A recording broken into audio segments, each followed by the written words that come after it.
right, let's get started. It was about 20 years ago I read a book on Jesus as master teacher, and one of the claims that the book made was that Jesus taught in a way that was novel, unique.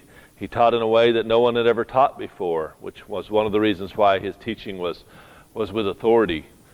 That he taught exclusively, just like Mark claims, and we'll look at that another day. He taught exclusively with parables, and that because he taught with parables, his teaching was novel. Nobody had ever taught like Jesus before.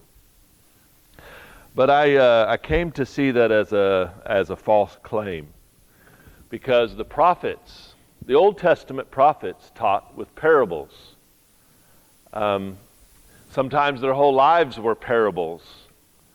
And you can see through Ezekiel, Son of Man, God will say to Ezekiel, Son of Man, tell the people a parable. And he tells them what to say and how to teach. But the most famous Old Testament parable is one that you may know well, and that is the parable that Nathan tells to David when Nathan rebukes David after David had sinned with Bathsheba, among the other sins that cascaded after that great sin. So let's look at, I think we're going to learn something about the power of parables by looking at 2 Samuel chapter 12, this most famous, most well-known Old Testament parable. 2 Samuel chapter 12, starting with verse 1.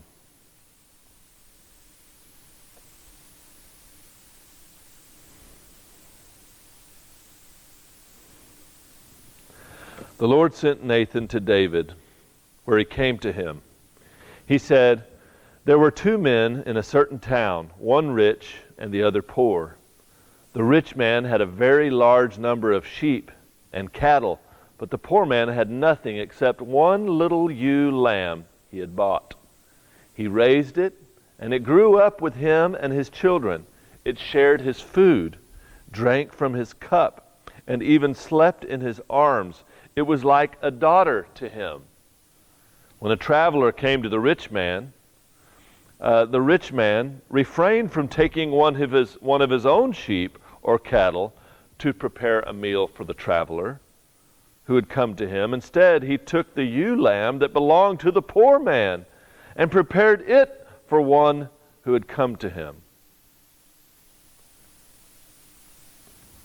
So, we see the story of how to confront a king. Nathan is the prophet that's going to set this king on the right path. The role of the prophet was the mouthpiece of God to keep Israel's king on the straight and narrow. And so there's always a potential conflict between the king of Israel and the prophet, because the prophet's going to confront the king. We see that dynamic all through the prophets. But here, Nathan is going to confront the king, and he confronts the king by coming into the situation delicately and indirectly. There's several ways that you could confront a king. I guess you could give generic content in a direct way, like, "You sinned against the Lord." Or you could give specific content in a direct way. "You murderous infidel. You abused your power when you took Uriah's wife as your own and then had Uriah killed." That's direct and it's specific. He didn't do direct generic, which would be "you sinned against the Lord." He didn't do direct specific, which would be you abused your power when you took Uriah's wife. What about this? Did he do general content, but indirectly? You know, some of us, when we decide to confront out of love, we sometimes do generic content and indirectly, like this. What if Nathan had come to David and said, You know, David, sometimes people sin against the Lord. That's generic content, and it's very indirect. Sometimes people sin against the Lord. But what Nathan did was this. He had indirect approach, but it was very specific. It was indirect, but specific. And that's what a parable is. It's indirect, but it's detailed and specific. So instead of saying you sinned against the Lord, or instead of saying you abused your power, or instead of saying sometimes people sin against the Lord, he said, there were two men in a certain town, one rich and the other poor. He invites David into another world. And at the end of the parable, it says, verse 5, David burned with anger against the man and said to Nathan, as surely as the Lord lives, the man who did this deserves to die. He must pay for that lamb 4 times over because he did such a thing. And now Nathan says to David, after he's been drawn into this side door story about himself, Nathan said, you are the man. And then he gets very specific, very pointed to David about his, and very direct with David about his sin. But the way that he approaches this confrontation is indirectly and specifically. So, let's look at the parable a little bit closer. There were two men in a certain town, one rich and the other poor. Sounds similar to the way that Jesus' parables began, with two sons, or a rich man and a manager. There were two men in a certain town, one rich, the other poor. The rich man had very large number of sheep and cattle. Beyond counting, he had lots of sheep and lots of cattle. The poor man had one little ewe lamb. This poor man, who knows how long he had to save in order to purchase this one little ewe lamb. And this little ewe lamb was raised by this poor man. It grew up with him and his children. It says it shared his food, it drank from his cup, and even slept in his arms. It was like a daughter to him. You know, sitting around the table, he's got his children, and he's got his lamb. Now, a traveler comes to the rich man, but the rich man refrained from taking one of his own sheep or cattle, and instead he took the ewe lamb away from the poor man, from the dining room table or out of his arms, and he slaughtered that ewe lamb and prepared it for his guest. Now he had all sorts of sheep and cattle, but he chose that man's only pet ewe lamb. This infuriated David. David didn't know that this story was about himself. You have this hard-working soldier, Uriah the Hittite, and he has his one beloved wife. David has a harem.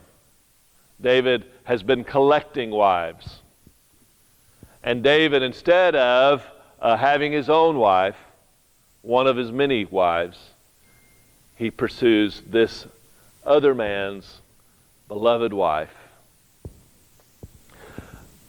Now, when Nathan tells this story, David bites hook, line, and sinker. And then Nathan turns the tables on him and tells him, you are that man. David said he needs to pay for it 4 times over, and we know the story that David, in fact, himself pays for this sin 4 times over. Well, I just wanted to have a short lesson tonight and take a break from some of Jesus' parables to look at an Old Testament parable and the power of parables. It gives us some insight into why Jesus used parables. He doesn't come at people generically, general and direct sort of approach. He doesn't come in a direct, specific sort of way. He doesn't come in a general, indirect way. Rather, he's very specific. He creates a whole other world with details, with characters, with people. And he draws you into this other world, this other very specific world. But you're a character in that world. This is why Jesus tells parables. He tells parables to reveal the truth, but he also tells parables to conceal. David has something he wants to reveal to David. Nathan has something he wants to reveal to David, but he's not quite ready to reveal all of it on the front end. He's got to be veiled. He's got to be discreet. He's got to conceal the punchline for a little bit. And this is why Jesus tells parables. The message of the parables of Jesus are too controversial. They're too confrontational to just speak them plainly, to just come out and speak directly to people. He's got to come in through the side door and invite them into the world, to his world. And after a while, after they figure it out, wait a minute, he spoke that parable against us. Jesus has moved on to another town. So, I invite you to continue reading the parables. Next week we're going to look at the parable about parables, which is in Mark chapter 4. God bless. Restore my spirit, Lord.